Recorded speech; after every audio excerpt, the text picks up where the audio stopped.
అధ్యక్ష చాలా నిర్దిష్టమైన అంశాలను మనం చేస్తున్నాం. ఒకటి, మంత్రులు వారి వివరణ ఇస్తున్నప్పుడు అభివృద్ధి రాష్ట్రంలో విద్యుత్తు కావాలి కాబట్టి ఈ ప్రాజెక్టులు అవసరం అవుతాయి కదా అన్నారు. అధ్యక్ష, నాకు అర్థమైనంత వరకు ఇది మర్చెంట్ పవర్ ప్లాంట్.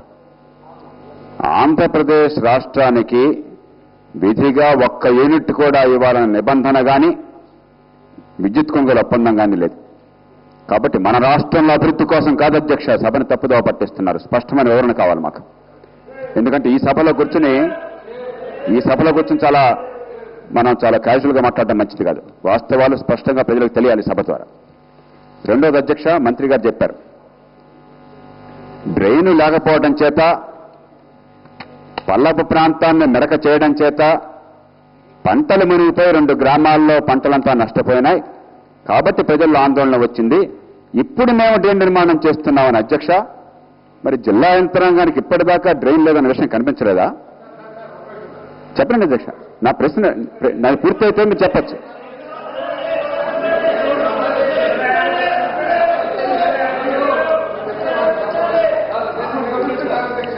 నిర్మించారు. కాకపోతే గత సంవత్సరం వచ్చిన అధిక వర్షాల మూలంగా ఆ డ్రైనేజీ సైజు సామర్థ్యం సరిపోలేదు అని చెప్పాను అధ్యక్ష. మీకు తెలుసు, పూర్తి వర్షాకాలంలో పడాల్సిన వర్షపాతం 2-3 రోజుల్లో ఈ రాష్ట్రంలో చాలా ప్రాంతాల్లో పడింది అధ్యక్ష. దాని మూలంగా డ్రైనేజ్ సైజు సరిపోక పొలాలు మునిగినాయి అని చెప్పాను అధ్యక్ష. అధ్యక్ష, నేను మంత్రి గారిని వ్యక్తిగతంగా తప్పట్లేదు అధ్యక్ష. నేను చెప్పేది నిజంగా అక్కడ సమస్య ఉందని తేలినప్పుడు, వర్షాలు వచ్చింది ఈ ఫిబ్రవరిలో కాదు అధ్యక్ష, వర్షాకాలంలో జూలై, ఆగస్టు, సెప్టెంబర్, అక్టోబర్, నవంబర్లో వర్షాలు వచ్చినాయి. అది ఉన్నప్పుడు ప్రజల నుంచి ఉద్యమ ఆందోళనలు వచ్చినప్పుడు ఈ డ్రైన్ సరిపోలేదు, పంటలు మునిగిపోతున్నాయి, దాన్ని పరిష్కారం చేస్తామని ఎందుకు ఒప్పించలేకపోయారు? ఎందుకు ప్రభుత్వానికి చెప్పలేకపోయారు? ఎందుకు ముంజాగ్రత్త చర్య తీసుకోలేకపోయారు? మంత్రిని తప్పటంలా, అది జిల్లా అధికారుల బాధ్యత. దాని మీద ఏం చర్య తీసుకుంటారో విచారణ చేస్తున్నారు. రెండోది అధ్యక్ష. మూడవది, ఇందాక ప్రస్తావించిన అధ్యక్ష, మరి ఎవరో మాట్లాడడం లేదు. సీనియర్ మంత్రులు బహిరంగంగా ప్రభుత్వం తప్పు చేస్తుందని వ్యాఖ్యానించిన మాట వాస్తవమేనా? ఆ వ్యాఖ్యను ఉపసంహరించుకుంటారా, లేదంటే వ్యాఖ్యను ఒప్పుకుంటారా? ప్రభుత్వానికి సమిష్టి బాధ్యత ఉందా ఈ సభ అంటే, లేకపోతే ఎవరి దారిని వాళ్ళు పోతారా? ఈ అంశం ఒక్కటే కదా అధ్యక్ష. ఈ మాట ఎందుకు ప్రస్తావించాల్సి వస్తుందంటే, ఈవేళ రాష్ట్రంలో ప్రభుత్వం ఉమ్మడిగా ఈ సభకు సమిష్టి బాధ్యత వహిస్తోందన్న భావం కలగడం లేదు. ఎవరి మాట వాళ్ళు ఇష్టం వచ్చినట్టు మాట్లాడుతున్నారు.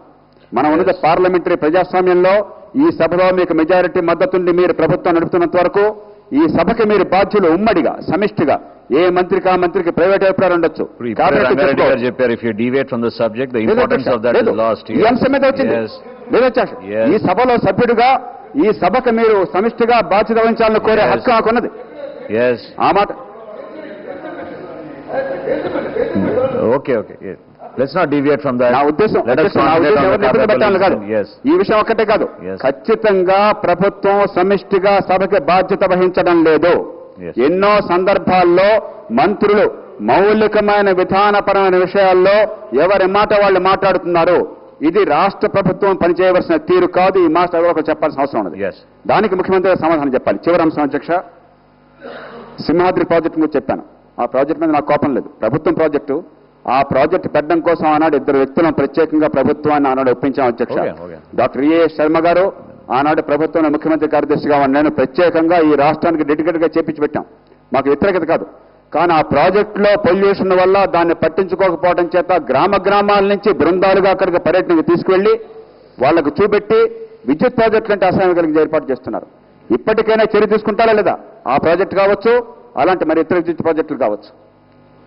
మంత్రి గారు చెప్పారు కొత్తగా వచ్చి సాంకేతిక విజ్ఞానం కాదని. పూర్తిగా వారు చెప్పింది వాస్తవం. మిగతా చెట్లు లేని సమస్యలు సింహాతులు ఎందుకు వచ్చినాయి? అది వచ్చి ప్రజల్లో అంత ప్రతిఘటన వస్తుంటే ఎందుకు పట్టించుకోలేకపోతున్నారు? దానికి కూడా సమాధానం లేదు అధ్యక్ష. గౌరవ మంత్రి గారు.